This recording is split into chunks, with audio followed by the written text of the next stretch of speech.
Let's get physical. It's Jordan here, back in with this week's update and all the physical releases coming to the Switch. We're in the first week of November, unless you're watching this on Monday, at which point, happy Pumpkin Day. Now, before we get into it, just to let you know that over on A Bit More Jordan, I think my Skies of Arcadia retrospective is coming this week. Yeah, I'm hoping to have it on my personal Patreon probably on Wednesday, and then release it publicly at the weekend, maybe Saturday or Sunday. I'm hoping, because it's going to be an absolute monster video, perhaps like 3 hours long. I'm not entirely sure. I've finished writing it, but I've just got to record it and edit it together. The last 2 weeks I was overexerting myself with videos for Switch Watch, so it's taken longer than I'd hoped, but I'm gonna do my best to get it out this week and then get cracking on the next game. If you can watch it, I would very much appreciate it. But anyways, this week's games. Lemon Cake is releasing this week, a cheap game from Sodesco. Not their only one, by the way. Lemon Cake sounds absolutely delicious. And this is a bit of a casual cooking game, but with a twist of growing the ingredients yourself. Make biscuits, donuts, cakes, and have a charming time doing so. Apparently, it's a bit on the short side since you can unlock everything pretty quickly, but a decent one for a casual audience, I would say. Bunny Park is by the same developer. Yeah, she's known for cute, casual, but commendable games. This basically is what it says on the tin. You build a park for rabbits, and then you catch them and stick them in a stew. With potatoes, obviously. A casual clicker management game is probably cheaper than a therapist, which is probably the best thing I can say about it, and that's all that really needs to be said. And just a reminder, if you live in North America and if any of the retail releases shown here in this video take your fancy and you want to buy them and support these videos, check the links in the description. You can purchase it, and we also get a very nice kickback as well. So thank you ever so much. And of course, anybody who orders gets automatically put into a draw to win a $10 discount at Video Games Plus. And yeah, this week's winner is Tony Z. Congratulations, Tony Z. At the end of today, you should check your emails because there will be a coupon code for $10 off your next purchase. Congratulations. Thanks to everyone for your support. Bratz, flaunt your fashion. Just guess who this is by. Yeah, I think they're going for some kind of record for having a game every single week. Mad props to Outright Games for building an absolute cash grab empire and doing it so successfully. They haven't missed a week in months. While some of their games perhaps have merit and are just innocent stocking fillers for toddlers who really shouldn't be playing video games, some are just like, what is the point? And I think this may be the latter. Maybe it's because I'm a boy and this looks like it has cooties. Ooh. Girls. WRC Generations. Yes, this is more manly. More WRC goodness for everyone out there. I don't know if it's good or not because I haven't played a rally game since Sega Rally in the arcades when I was about 7. Where is Sega Rally, by the way? I need to play that again. I was more interested in that than the bowling at the bowling center. At least with Sega Rally I could stop smashing into the sides all the time. What a waste of money bowling is. And no, I've got too much pride for the barriers. I prefer embarrassing myself. Aeterna Noctis is a Metroidvania style game that's supposedly a bit hardcore, full of platforming challenges and big enemies, but there are 2 modes available. Either the piss easy mode where you can just chill out and play the game in a more relaxed manner, or the Noctis mode which will make you want to rip your nipples off. It's supposed to be pretty good though, especially for those who are already nippleless, and people are quite positive about this on Steam. This looks to be only available in Europe, but North American people, North American Metroidvania fans, check the links in the description for an import copy. And our executive producers Grantsert and Instacritic have chosen this as their pick of the week. It Takes Two is releasing this week physically, but in a slightly weird way since this game can be only played in multiplayer. It's 2 players working together and therefore a download is required in order for a second player to download an app, meaning they can join your game. Something like that, but it's weird. I guess couch co-op isn't a thing, who knows, but what I do know is that this is a critically acclaimed game. I know it won many awards last year from people who claim to have friends. Don't believe them, frankly. And our executive producers Dane Wilkinson and Thorn Metal Luna have chosen this as their pick of the week. Harvestella is perhaps the biggest game this week. Final Fantasy meets Harvest Moon. Sounds like a good idea to me. It's basically Rune Factory, that style of game, set around different seasons. I know a lot of people are excited about this one since the demo sold them on the idea. Personally, I did not have the time to play it, but I can imagine this is the most AAA farming sim in quite a while. I really hope it turns out nice, and perhaps it will be the farming sim to end all farming sims. Hopefully, because I'm sick of them. Every time you fart, a new one gets announced. And our executive producers Elissa, Precision Plague, Issa, Jonathan Rumor, Vey, Jennifer M, and God of Resin have chosen this as their pick of the week. Madison is releasing this week, finally. I know I've mentioned this previously, but this week appears to be the golden week. Get your camera and use it to solve puzzles in spooky land. It looks like a sweet game, but just like all Nintendo Switch 3D indie games, it suffers from performance issues. Not to ruin the game, but certainly to take the scares out of it. Doraemon, Story of Seasons, Friends of the Great Kingdom is releasing in some parts of Europe this week. Yeah, I haven't seen many places selling this. In fact, the only place I saw it was listed on Spanish Amazon. Those Spanish dudes can't get enough of Doraemon. Spain is like the anime hound of Europe, sucking up all the Japanese goodness. Jealous. Anyways, this is a sequel to one of the best farming sims in the last couple of years, mixing Story of Seasons with adorable anime. It was a great time, and this one looks really cool too. I love the art style. Not sure if they added marriage and love interest into this one. Kinda hoping they don't, because that would be creepy as sin. If you're in North America and you want this, check the links in the description. Alright, the Low Prince, there's only one this week, at least as far as I can see. Always, Sometimes, Monsters is limited runs released this week. This is a slow-paced adventure-style game as you go about winning back the love of your life. You're a struggling author whose true love is about to marry some other dude. It's a game full of choices where people will react to you differently based on your different attributes, like the color of your skin and things like that. It sounds ambitious, doesn't always work, but a commendable effort nonetheless. You can pre-order tomorrow, I think. Alright, we're heading into imports. Remember, if anything takes your fancy, please click the links in the description where you can import them for yourself and support Switchwatch at the same time. PlayAsia is the #1 way to support us. A great company who've supported us for many years so far, and hopefully will continue to do so. And remember, if you click our links and want to purchase something, you can also get a lovely 5% of any physical item from PlayAsia with our current discount code SWTV5. Now there's only one really interesting import this week, A-Train de Ikou Hirogaru Kankou line Guidebook pack. I believe this is a re-release of the previous A-Train game that we had a year or so back. However, this now includes an expansion pass as well as a physical guidebook. Although that's probably in Japanese, one would assume. The game itself though plays in English and is perhaps the one you want to go for if you've still been on the fence about this city builder. In Japan, they also have these two releases. One we have already, one we don't, but it don't have English. Now it's that time of the year again where I take you through all the upcoming imports. These are games not releasing this week because that would be mental. This is just like new announcements or just a recap of upcoming imports that I think you need to pay attention to. There's a lot. Let's start with my most hotly anticipated import, the very recently announced Various Daylife. Yes, this was a stealth drop during the last Nintendo Direct. Originally an Apple arcade game, it was the best game on there in my opinion. An RPG from the developers of Bravely Default, with different job types and things. It's not a standard JRPG by any means, but I really enjoyed it, and this is coming to Asian regions this year with English on the cartridge, and boy, oh boy, I cannot wait.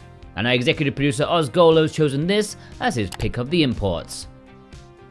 Butterfly Poison Hana no Chain Taisho Koi Ibun is actually an older Otomi title, but there's been an interesting development since this game is getting a reissue as well as English support being added. Yeah, I'm not sure if the restock version will have it on the cartridge or as a download, but this game is getting English. And PlayAsia say the restocks are coming this week. So yeah, we'll see if it's on the cart or not, or maybe it's a download. But either way, that is something I can get behind. Always nice to add English to older releases. And our executive producer Cartoon Soren has chosen this as his pick of the imports.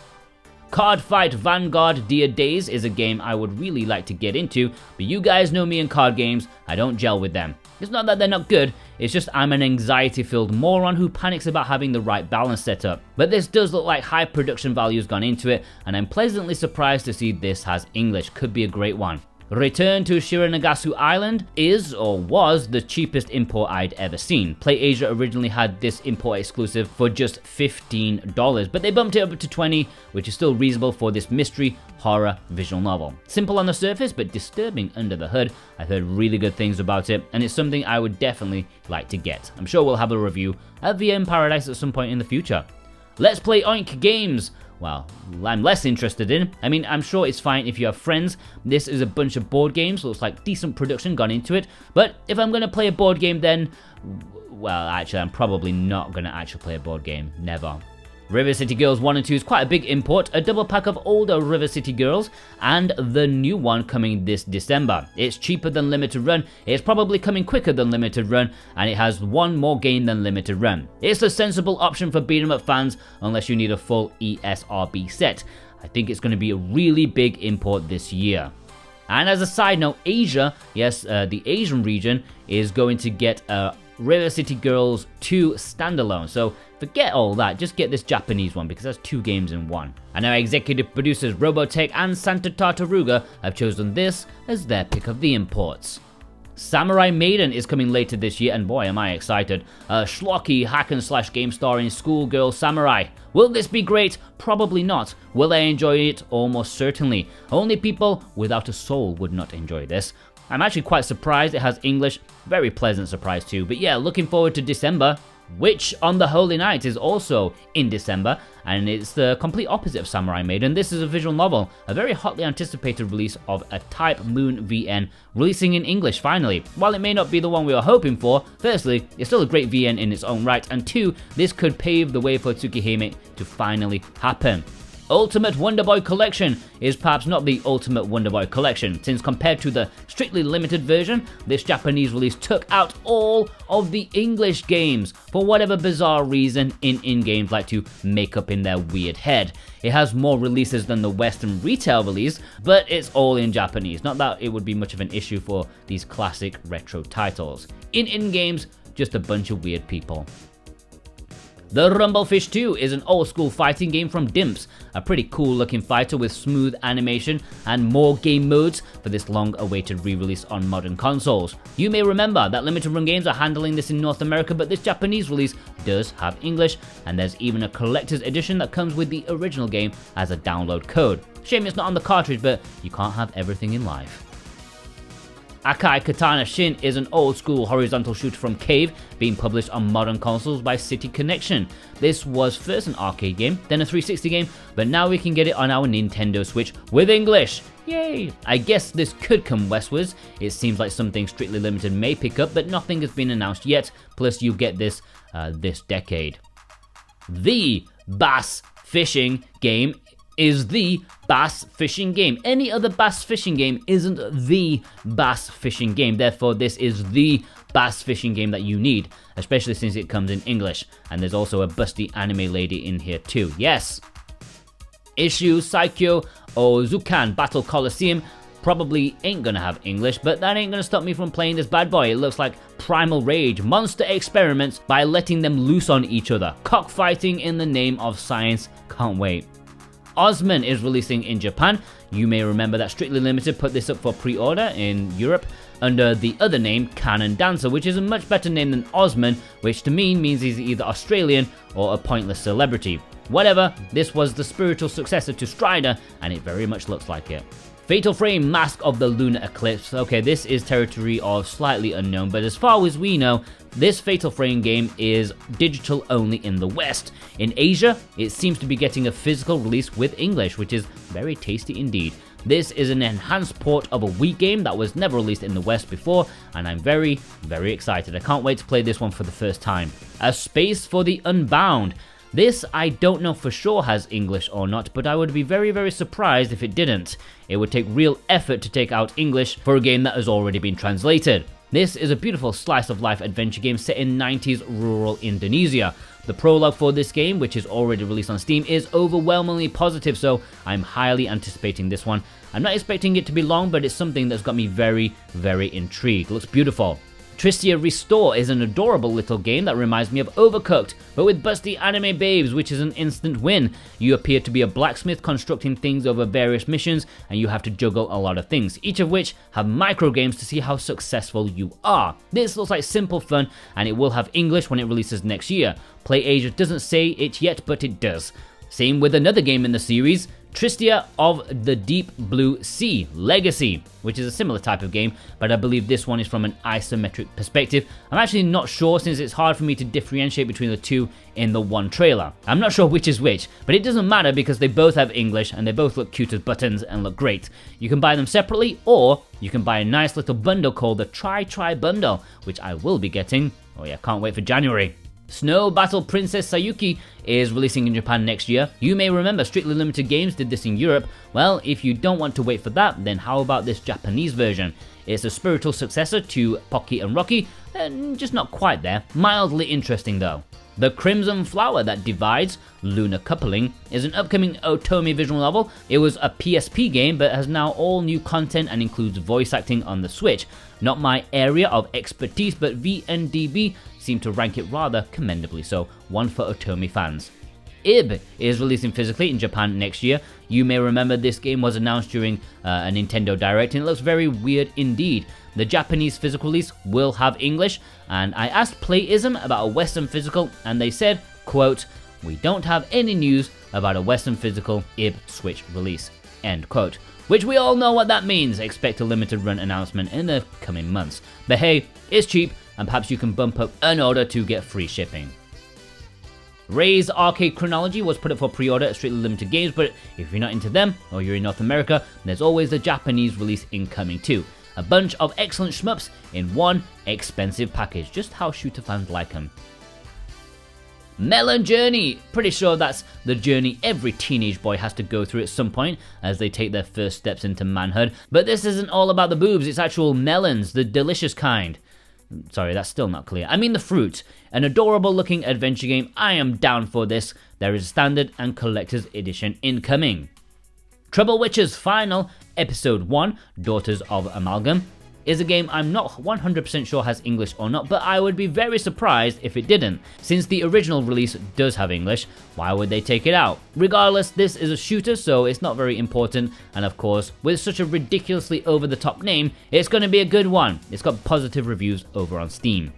Tales of the Neon Sea is a very stylish looking game. Love the neonscapes of the future, very striking indeed. Shame about the noodle legs though, but whatever. It's a mystery adventure game where you investigate a murder scene. It's got plenty of puzzles and plenty of cats. It looks like it could be a good one. And our executive producer Alexander Kato has chosen this as his pick of the imports. Aviary Attorney is releasing in Japan sometime this year. There's not an exact date yet, but I can imagine it won't be too long. This is an adventure detective game, pretty much Ace Attorney, but with birds and an incredibly unique art style. It's funny and charming and will leave you wanting more, that's for sure. It does have English, so get on it. And our executive producers Brent McLean, Viz, and Parsnip Coffee have chosen this as their pick of the imports. Super Retro Platformer Collection is another one from Leofo. This is releasing exclusively in Asian regions with English and contains 4 retro games: MacBat 64, Commander Keen, Regina and Mac, and Tori 3D. All of them are cheap but commendable throwbacks, so it's nice to see them all thrown together onto one cartridge. This is coming out next year, but pre-orders haven't opened at the time of writing. And finally, let's have a roundup with PlayAsia exclusives, both those working with East Asia Soft and published by themselves. Twin Blades of the Three Kingdoms is the latest East Asia one. In fact, I brought it up in last week's episode. A cheap looking strategy RPG set in the Three Kingdoms era. I am mildly interested. Sea Horizon is a game I reviewed a couple of weeks back, despite it not being my usual type of game. I mean, there's not an anime babe or flamethrower in sight, but I did enjoy it, and I can see a few people enjoying the style of game. Omen of Sorrow is still in development, so I don't know if we'll see this anytime soon. Things have gone a bit quiet. They're still working on the definitive edition to add more story elements and tweak the gameplay, more content and stuff, so yeah, hold out for this one. Red Colony Trilogy is a triple pack of absolute schlocky horror games. I mean, I don't think there are many other words to describe this. These are the kind of games you probably enjoy, but then feel a bit dirty afterwards. Need to take a shower. Rush Rally Collection is another one that's taken quite a lot of time for some reason. This did not sell well at all. I think we only got like 3 orders from our affiliates, which is incredibly low, but I understand. Play Asia fans, Rally fans, they rarely cross over. But more in line with Play Asia fans are 2 Play Asia exclusives being solely published by themselves. I'm still asking for them to give me a job, by the way. I think I'd be an awesome producer for them. If not, I'm saving my money to become a game publisher myself. Do it myself! Anyways, their most recent one is Chaos Code, New Sign of Catastrophe. This is an action-packed fighting game that's fast and fluid, full to the brim with awesome characters and even customization. This looks really good, although as someone who shouldn't be let within 5 feet of a fighting game, maybe you shouldn't listen to me. Whatever, you listen to me anyways. And finally, Miracle Snack Shop. This is a visual novel mixed with very light management sim gameplay. It's a commendable effort with beautiful art style and tasty looking food. Not brilliant, but nice to see something so niche get an English physical release. You can check out the review over on VN Paradise. Now, as you can probably guess, there is no community spotlight this week because this video is long as it is. But if I was to distill all the pictures that you sent to me into one picture, it would be this. It's very Bayonetta heavy, but don't worry, I will show you all of them next week. I've got your photos, don't send any more. It will be next week, probably, because I'm not working on Skies of Arcadia then. Alright, I hope you enjoyed this long episode of the physicals and upcoming imports. Thanks to our executive producers Dane Wilkinson, God of Resin, Boombox, Brett McLean, Jonathan Rumor, Santa Tartaruga, Alexander Kato, JCross7776, Elissa, Punky Dooster, Cartoon Soren, Robotech, Z, Raven Knight, Thorn Metal Luna, Parsnip Coffee, Issa, Vey, Mental Traveler, Grant Cert, Viz, Jennifer M, Instacritic, Precision Plague, Kadacha, and Ozgola. Plus you watching right now. If you watched all the way through, what a legend you are. Please leave me a lemon emoji in the comments or a bunny emoji in the comments in honor of Lemon Cake, Bunny Park, whatever. Whichever one. Do you like lemons or do you like bunnies? Tell me who the winner is. Please check out some of that other stuff. I had a lot of content on Switch Watch the last couple of weeks. I'm kind of exhausted about it, but yeah, please go check them out. And especially the Softstar review, okay? Please go watch that Softstar. It was a sponsored video, and yeah, it would be nice if a few people watch that so they work with us again. And of course, please check out a bit more Jordan for the Skies of Arcadia retrospective. But I hope this week. It'll be on my Patreon first, and it'll then publicly later at some kind of weekend. Yeah, I'm tired. Take care.